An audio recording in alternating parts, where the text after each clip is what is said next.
Taiwan वो इलाका जहां पर चीन अपनी आंखें हमेशा तरेर कर रखता है, लेकिन ताइवान के मसले पर बड़ी खबर ये कि अमेरिका और चीन एक बार फिर से आमने सामने आ गए हैं और जानकारी ये मिल रही है कि ताइवान में सैनिकों की संख्या बढ़ाने पर विचार कर रहा है अमेरिका और ताइवान को एडवांस आर्म्स देने की भी तैयारी की जा रही है। देखिए, वो ताइवान जिसको लगातार चीन अपना हिस्सा समझता रहा है और उसी को लेकर उसे ऐतराज भी रहा अमेरिका के दखल को लेकर, और ऐसे में बड़ी जानकारी है कि ताइवान पर तकरार किस तरह से आगे बढ़ रही है और इसी के मद्देनजर ताइवान में 200 अमेरिकी सैनिक तैनात होंगे। ताइवान की सेना को ट्रेनिंग देने की भी तैयारी अमेरिकी सैनिक कर रहे हैं और साउथ चाइना सी में चीन की दादागिरी को चुनौती की वो ग्राफिक्स जो प्रीति बता रही है वो अब आपके सामने आते हुए, जो प्रीति आपको ग्राफिक्स बता रही थी, देखिए जल्दी से पीछे वो ग्राफिक्स लेकर आइए। कैसे यहाँ पर 200 अमेरिकी सैनिक तैनात होंगे, सेना को ट्रेनिंग दिया जा रहा है अमेरिका की तरफ से ताइवान की सेना को। साउथ चाइना सी में चीन की दादागिरी की चुनौती भी दिख रही है। इस सब में चीन और ताइवान फिर से अमिताभ जी एकदम से क्यों हॉट हो गया? देखिए, अगला जो कॉन्फ्लिक्ट जोन होगा वो चीन ताइवान ही होगा। जिस तरह से हम चीन और रूस के बढ़ते समीकरण को देख रहे हैं, वो एक टेम्पलेट हो जाएगा यूक्रेन रूस वॉर, एक टेम्पलेट हो जाएगा चाइना का ताइवान में एंट्री का।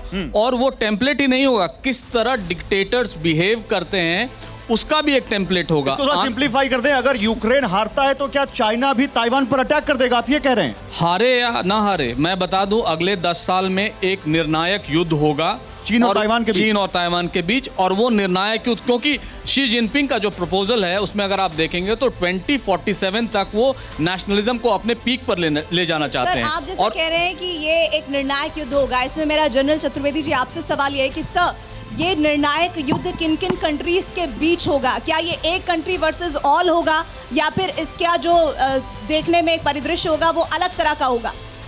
While I agree with professor Amitabh कि ये एक फ्लैश पॉइंट है और यहाँ पे एक टेंशन बनेगी, लेकिन मैं नहीं समझता कि वहाँ पे युद्ध होगा, क्योंकि दोनों कंट्रीज, चीन भी नहीं चाहता, वो उसकी हिम्मत नहीं है ताइवान के ऊपर अटैक करना, वहाँ की जियोपॉलिटिक्स भी एक पार्ट है।